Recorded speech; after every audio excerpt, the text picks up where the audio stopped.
Football উন্মাদনায় কাঁপছে বাংলাদেশ। দম ফেলার সময় নেই। সিনিয়র থেকে জুনিয়র, ছেলেরা থেকে মেয়েরা একসাথে তিনটি ফ্রন্টে লড়ছে লাল সবুজের প্রতিনিধিরা। এশিয়ান কাপের মিশন থেকে সাফের সেমিফাইনাল কিংবা থাইল্যান্ডের মাটিতে মেয়েদের বড় পরীক্ষা, বাংলাদেশের ফুটবল এক রোমাঞ্চকর সপ্তাহ পার করতে চলেছে। জেনে নেই কাদের ম্যাচ, কখন, কোথায়। প্রথমেই নজর দেওয়া যাক সিনিয়র দলের দিকে। 31 মার্চ এশিয়ান কাপ বাছাই পর্বের শেষ ম্যাচে সিঙ্গাপুরের মুখোমুখি হচ্ছে হামজা চৌধুরী, সমিত সোমরা।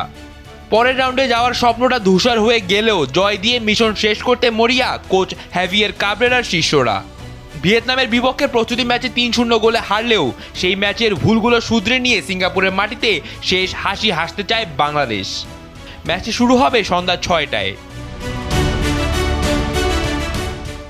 অন্যদিকে মালদ্বীপের নীল জলরাশিতে উঠছে অনূর্ধ্ব-20 দল।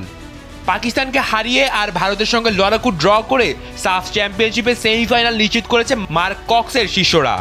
এবার সামনে নেপাল। এই গ্রুপের চ্যাম্পিয়নদের হারিয়ে ফাইনালের টিকিট কাটতে প্রস্তুত এক ঝাঁক প্রতিভাবান তরুণ তুর্কি। রোনান সুলিভানের দুর্দান্ত পারফরমেন্স স্বপ্ন দেখাচ্ছে সাফের শিরোপার। সেই লক্ষ্যে 1 এপ্রিল বিকেল 4:45 মাঠে নামবে বাংলাদেশ। তবে সবচেয়ে বড় লড়াইটা লড়ছে বাংলাদেশের মেয়েরা। অনূর্ধ্ব-20 এশিয়ান কাপের মূল পর্বে লড়তে থাইল্যান্ডে এখন পিটার বাটলারের দল। ভারতের সঙ্গে ড্র আর জর্ডানকে 2-0 গোলে হারিয়ে নিজেদের শক্তির জানান দিচ্ছে আফিদা উমেলারা। প্রথম ম্যাচে স্বাগতিক থাইল্যান্ডের বিপক্ষে 1 এপ্রিল সন্ধ্যা 7টায় মাঠে নামবে লাল সবুজের প্রতিনিধিরা। আগামী 4 এপ্রিল শক্তিশালী চীনের বিপক্ষে দুপুর 3টায় এবং 7 এপ্রিল ভিয়েতনামের বিপক্ষে সন্ধ্যা 7টায় লড়বে তারা।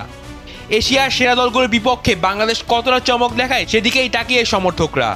হার জিত যাই হোক, মাঠের লড়াইয়ে এক চুলো ছাড় দিতে নারাজ বাংলার ফুটবলাররা। রাফিক বিন ইসলাম, সময়ের আলো।